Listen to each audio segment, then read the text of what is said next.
میرے جنون کا نتیجہ ضرور نکلے گا، میرے جنون کا نتیجہ ضرور نکلے گا، اس سیاہ سمندر سے نور ضرور نکلے گا۔ Dignitaries on and off the days, young entrepreneurs, ladies and gentlemen, it has been a privilege for me to be standing in front of you, quite often talking to you, highlighting the aspects of business from the different paradigms, listening to you, enriching myself from your expertise, and sharing my success and failure stories so that as a community we grow together.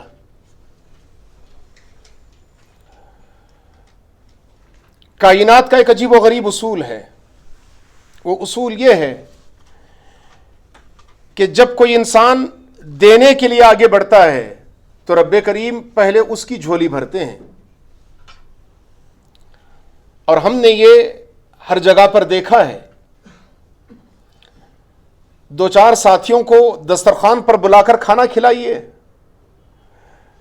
4-6 دن آپ کی دعوت سے دن پر ہوں گے۔ جب دسترخوان کا یہ معاملہ انسانی زندگی میں بہت واضح انداز میں اللہ کی ایک سنت کو ثابت کرتا ہے تو آپ کو کیا لگتا ہے کہ بزنس جیسے میدان میں، تجارت کے میدان میں یہ چیز عمل پیرا نہیں ہوگی؟ امت مسلمہ ایک عجیب و غریب سچویشن سے اس ملک میں دوچار ہے۔ اسٹیج پر تشریف فرما ڈگنیٹریز کے موجودگی اور ان کی انرچ کرنے والی گفتگو کے باوجود میں یہ بات بہت واضح انداز میں آپ کے روبرو رکھ دوں کہ بزنس کے محاذ پر اس امت کا مسئلہ جہاں پیسہ ہے، اس سے زیادہ بڑا مسئلہ اس امت کا کنفائنمنٹ آف تھاٹس کا ہے۔ یہ امت جس سچویشن سے دوچار ہے، جن حالات کا اسے چیلنجز کا سامنا کرنا پڑ رہا ہے، یہ حالات اور یہ چیلنجز ہمارے روبرو ایک اٹھتے ہوئے دھوئیں کی مانند امت کے مستقبل کو بہت ہی اندوہناک اور گلومی بناتے جا رہے ہیں۔ میں نے ایک مرتبہ صاحب علم سے پوچھا کہ پیاس اور تھرسٹ کی کتنی قسمیں ہیں؟ انہوں نے بتایا کہ پیاس کی ایک قسم تو وہ ہے جس میں آدمی اس حد تک پیاسا ہو جاتا ہے کہ اب اس کی آنکھوں میں دھواں کسی کیفیت پائی جاتی ہے، پیاس کی وجہ سے وہ زمین اور آسمان میں فرق کر نہیں پاتا۔ پھر انہوں نے بتایا کہ پیاس کی دوسری قسم وہ ہے جبکہ آدمی کا حلق اس حد تک سوکھ جائے کہ اس کی سوکھی زبان اس کے پیلٹل کو ٹچ کرے، اس کے تالو کو ٹچ کرے، اور دیکھتے ہی دیکھتے وہ اپنے آپ کو ایک بندھی ہوئی گٹھن میں محسوس کرے۔ انہوں نے یہ بھی بتایا کہ پیاس کی تیسری قسم وہ ہے جس میں ایک مچھلی کو پانی سے نکالا جاتا ہے، اسے سی شور پر یا پھر ریور شور پر رکھا جاتا ہے۔ مچھلی کی کیفیت یہ کہ کچھ دیر تک تڑپتی ہے اور دیکھتے ہی دیکھتے وہ اپنا منہ کھولنے لگتی ہے۔ اس تڑپتی ہوئی مچھلی کے لیے ایک ڈراپلیٹ آف واٹر ایک سمندر کی سی حیثیت رکھتا ہے۔ اور پیاس کی چوتھی قسم وہ قسم ہے جس میں آدمی اس حد تک پیاسا ہو جائے کہ اس کے جسم کی نمی ختم ہو، ویٹنس ختم ہو، اس کے جسم کا گوشت اس کے ہڈیوں سے جدا ہونا شروع ہو اور وہ اب سکرات کی حالت میں جائے۔ بزنس اور تجارت کے محاذ پر پیاس اور تھرسٹ کی ان اقسام کو بیان کرنے کی کیا ضرورت ہے؟ ضرورت یہ ہے کہ میں آپ کو بتا دوں کہ یہ امت پیاس کے ان مختلف مرحلوں سے گزر کر آج ملک عظیم میں آخری مرحلے پر پہنچ چکی ہے.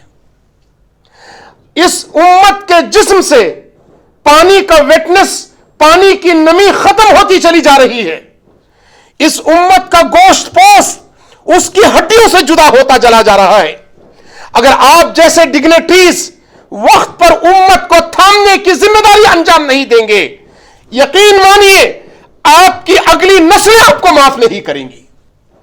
ایک وقت آئے گا جس وقت میں ہم انٹرسٹ پر مبنی لونز کا تذکرہ کرتے ہوئے اپنی محفلوں کو جگاتے رہیں گے اور اپنی اگلی نسلوں کی گروی کا سامان پیدا کرتے رہیں گے، اور امت دینی فریضے سے اس حد تک دور ہوتی جائے گی کہ ہم سوال یہ کریں گے کہ آیا 50,000 روپے کے لون کے لیے مجھے اپنے ITRs دینے ہوں گے، جبکہ بزنس کے اعتبار سے میں تیار ہی نہیں ہوں.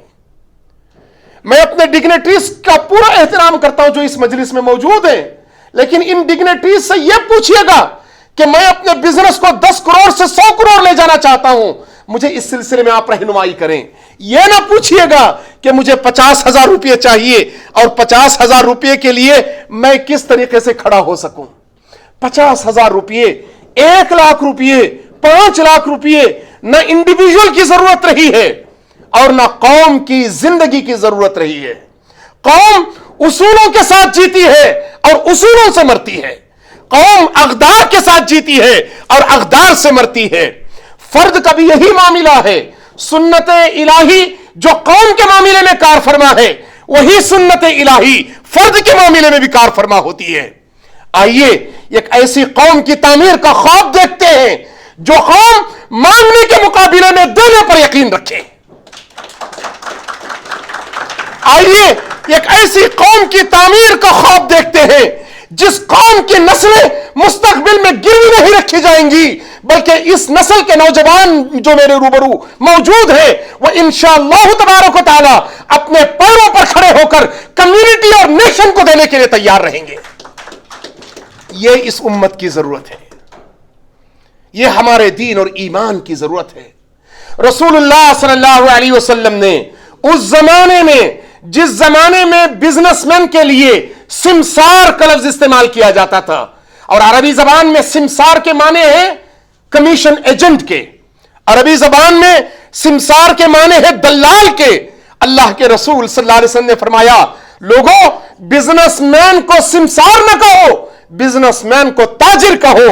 آپ صلی اللہ علیہ وسلم نے فرمایا، یہ بندہ مومن صرف دنیا کی تجارت نہیں کرتا بلکہ رب کے مرضی کی حصول کی تجارت بھی کرتا ہے. رسول اللہ صلی اللہ علیہ وسلم نے یہ کہہ کر اس کے ذہن و گمان میں یہ بھی بٹھایا کہ دلالی کوئی غلط کام نہیں ہے، کمیشن ایجنٹ کوئی غلط کام نہیں ہے، لیکن اس کے ساتھ ہنرمندی کی ضرورت ہے. پیارے آقا نے جس ہنرمندی کا سبق ہمیں دیا، یہ امت اس سبق سے کیوں دور ہوتی چلی گئی؟ آج ہم کیوں بزنس اور تجارت کے چیلنجز کا تذکرہ کرتے ہوئے یہ سوچتے ہیں کہ 50,000 روپے اور 1 لاکھ روپے اس امت کی ضرورت ہے؟ یقین مانے اگر آپ کے پاس بزنس پلان ہو، اگر آپ کے پاس بزنس اسٹریٹجی ہو، اگر آپ کے پاس بزنس میتھڈالوجی ہو، اگر آپ کے پاس بزنس پروٹوکولز ہو، اگر آپ کے پاس بزنس کرنے کا ہنرمندی ہو، آپ کے روبرو ایسے مالدار لوگ بھی موجود ہیں جو آپ پر بھروسہ کر کے 150 روپے، 5 لاکھ اور 10 لاکھ روپے نہیں، کروڑوں اور ملین روپے کی لاگت لگانے کے لیے تیار ہیں. لوگوں کے روبرو اپنے بزنس پلان کو تو پیش کیجئے. ہمارے ڈگنیٹریز جو موجود ہیں، ہم میں سے کوئی کھڑا ہو اور کہے کہ حضرت میری ضرورت یہ ہے کہ میں نے اپنے بزنس کو 10 کروڑ تک پہنچایا، آج اس بزنس کی ضرورت 100 کروڑ تک لے جانے کی ضرورت ہے، اب ہمیں آپ کی ضرورت ہے. کتنا خوش ہوگا ان کا دل جنہوں نے اپنے کریئر کی قربانی دے کر اپنے آپ کو پوزیشن کیا گورنمنٹ کے ٹاپ پوزیشنز پر. اور ہمارا ان سے ماننے کا بھی اپنا معیار ہونا چاہیے. Rifah chamber of commerce and industry اپنے پلیٹ فارم پر تجار کے لیے وہ پہلو عطا کرتی ہے، تجار کے لیے وہ مقام اور مرتبہ عطا کرتی ہے جس پر کھڑے ہو کر صرف ہم اپنے فائنانشیل نیڈز کے پورا ہونے کی ذمہ داری انجام نہیں دیتے، بلکہ ہم اپنے انٹلیکچوئل ڈیولپمنٹ کی بھی ذمہ داری انجام دیتے ہیں، ہم انٹلیکچوئل میچورٹی کی بھی ذمہ داری انجام دیتے ہیں۔ اس میں کوئی شک نہیں ہے کہ اس امت میں جتنے آرگنائزیشنز اٹھے، ان تمام آرگنائزیشنز کی امت کو ضرورت ہے، اور ہر آرگنائزیشن اپنے مقام پر ایک زبردست کردار ادا کر رہا ہے۔ لیکن Rifah chamber of commerce and industry کی سب سے ڈسٹنکٹیو پوزیشننگ یہ ہے کہ یہ chamber of commerce and industry آپ کو انٹلیکچوئل میچورڈ نیشن اور کمیونٹی بنا کر اس امت میں ڈیولپمنٹ کے کام کو آپ کو عطا کرتا ہے۔ یہ رفا کی سب سے اہم ترین ذمہ داری ہے، سب سے اہم ترین پوزیشننگ ہے۔ محترم تجار، میری گفتگو سے آپ سنجیدہ نہ ہوں، مجھے معلوم ہے جو گفتگو میں کر رہا ہوں عین ممکن ہے کہ اس کا تعلق بڑے بزنس مین سے ہو، اور ہم میں سے کوئی ساتھی اٹھے اور یہ کہے کہ ممتاز صاحب عین ممکن ہے کہ آپ کے لیے 10 کروڑ بڑے چھوٹے اماؤنٹ ہو، ہمارے لیے تو آج بھی 50,000 روپے بہت معنویت رکھتے ہیں۔ میں قدردانی کرتا ہوں، میں اس کی قدردانی کرتا ہوں، لیکن یقین مانے the way we phrase our questions, the way we put forth our demands, they have great reflections on our future mindset۔ میں نے ہمیشہ ہر پلیٹ فارم پر وانمباری سے لے کر جوناگڑھ تک یہی کہا اور ہمیشہ کہتا رہوں گا کہ اس امت کا اصل مطالبہ، ڈیمانڈ اور تقاضا، اس امت کا ضروری ریکوائرمنٹ پیسہ کبھی نہیں رہا۔ اس امت کے پاس خوب پیسہ ہے، اس امت کا اصل ڈیمانڈ یہ ہے کہ ہم فکری اعتبار سے سلیوری کا شکار ہو گئے، اور ہم نے کبھی بھی اپنے لیے، اپنے بزنس کے لیے جسٹیفیکیشن کی ذمہ داری انجام نہیں دی۔ آئیے ایک بیداری سے اپنے آپ کو ہم دوش کرتے ہیں، ہم ایک نئی زندگی جینا سیکھتے ہیں، ہم ایک نئے انداز سے اپنے بزنسز کو پروان چڑھاتے ہیں، ہماری فکر ایک نئے طور طریقے سے سوچنا شروع ہوتی ہے۔ ہم اپنے نوجوانوں کو مستقبل کا اسیر اور قیدی نہیں بنائیں گے، ہم اپنے نوجوانوں کو وہ تعلیم دیں گے کہ وہ امت کے کئی اور نوجوانوں کا ہاتھ پکڑ کر انہی معاشی محاذ پر، اکنامک فرنٹ پر آزاد کر سکیں۔ یہ رفا بڑی پہلو سے اور بڑے زبردست انداز میں اس ذمہ داری کو انجام دے رہی ہے۔